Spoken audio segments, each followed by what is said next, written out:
Chapter 15. I was docked. Sky. All around me. The crystal. I was docked to a crystal. Azure level. Docked, eyes open, yet in the game. I was playing in Idar. The game scenario involved two alien species, one a wandering nomad race in search of a new home. The other species was a world-sized behemoth.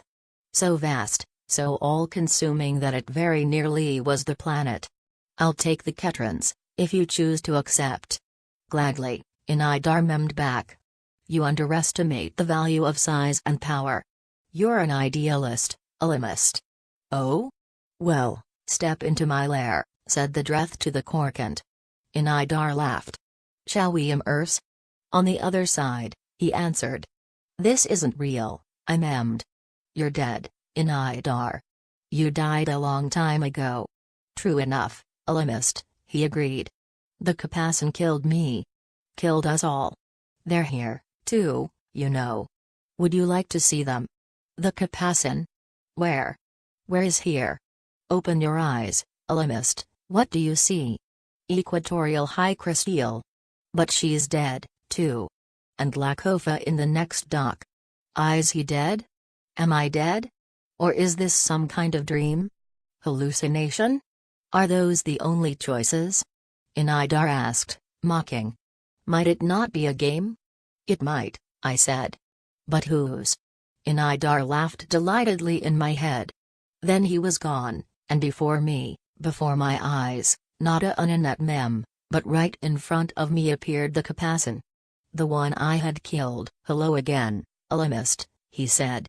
There was a gaping, bloody wound in the top of his head and down where the point of the crystal shard had extruded from his throat. This is all a trick, I said. Yes. Almost as neat a trick as the way you skewered me.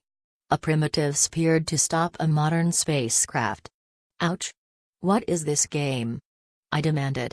I was not the juvie I appeared to be, I was commander of the Searcher. I was commander of all that remained of the Ketran people. All that remained. Well, whose fault is that? The Capassin asked as if he'd read my thoughts. You invent games where you play with the lives of entire species, you cleverly broadcast these games through Z-space without bothering to include the explanation that they are games, just games. And then you're surprised when someone comes along to squash you like so many parasites. You didn't exactly wait for explanations, snapped. You slaughtered us.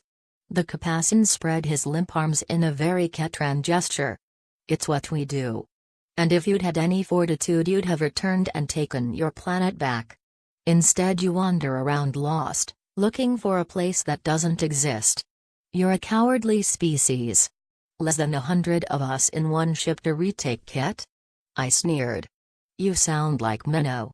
It was always the radical move with him, return and fight it out to the death, or adapt and become something entirely new. Yes, and now we see how right I was, Minnow said.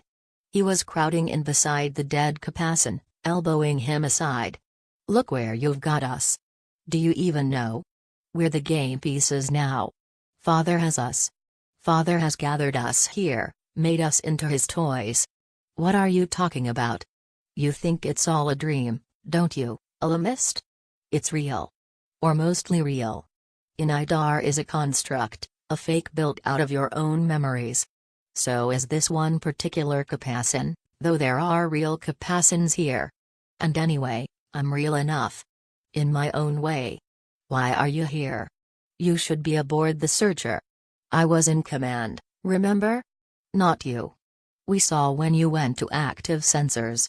At that point I ordered the same, no reason not to. So we saw you firing weapons down there. I took the Searcher down to rescue you. Surprised, eh? Surprised that I would try and save your life? Don't be. How could I abandon you and hope to maintain control of the crew? No one wins the game of assassination. I had to at least try and rescue you. The Searcher can't penetrate a water environment, I said suspiciously. Father's reach goes beyond the water, Minnow said. He controls everything on this moon. We were skimming the surface, trying frantically to fit out one of the fighters to go in after you. And all at once a wall of water, impossible, of course, it rose up from nowhere, a wave a half-mile high. And you're right, the searcher doesn't do well in water. Agella? I asked. Right here, she said. How did you? Are you all right? I was killed, 2 men. We all were. All but you. I wanted to laugh. It was ludicrous. She was talking, she was right there now, in front of my face. Hovering in the pure clean air of home. Would you like to see the truth, Ellimist? Menno asked. Yes, of course. Don't be so quick to decide. You won't like the truth. You're all dead. What can be worse? Menno's smile spread wide. And all at once the crystal was gone, the sky gone. I was underwater. Underwater but breathing.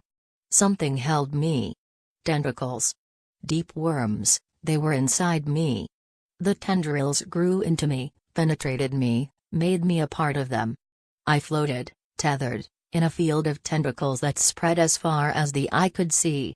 Menno floated nearby, tethered, penetrated, incorporated. His eyes were closed. His chest had burst open. I could see his insides. A few feet away, Agella. My lovely Agella. Tied. Attached. A dead thing grafted onto the creature called Father. Lakofa. Giglet. Bodies, more and more, I twisted to see more and more. They were all around me, some seemingly uninjured, others torn apart by impact wounds or by sudden depressurization. Everywhere the dead. The last of the Ketran people. No, you are the last of the Ketran people, Tumen the Ellimist, Agella said. She was before me once more, hovering, her beautiful face, her. All an illusion. The crystal floated. The people lifted. Far below, the lava rivers ran. What do you want with us? I cried. I am Father, Lakofa said. He was gazing down at me from his dock above. Old 42. I am the life of this planet. All that is here comes from me, belongs to me, is a part of me. All power is mine. I had a sudden, searing glimpse, a compressed data file downloaded at 10 times normal speed, like 100 memes exploding in my head at once. I saw Father. He covered every square inch of the moon, every mile of ocean floor, every tiny island, everything from pole to pole. A billion tentacles all waving and waiting. We were not Father's only victims. I saw generationals and Illimans. I saw Capassins. I saw members of races we had encountered on our long search. I saw races no Ketran had ever met. All of them dead. None alive but me, if this was truly life. But it mattered little to Father. Even the dead could be used, kept whole, their soulless brains made to function. How many spacecraft had been drawn to this blue moon? Father was old. He had been old before the first sentient lit his first rocket. What do you want with me? I cried. Menno said, it is lonely with only the dead for company. I want to play a game, Ellimist.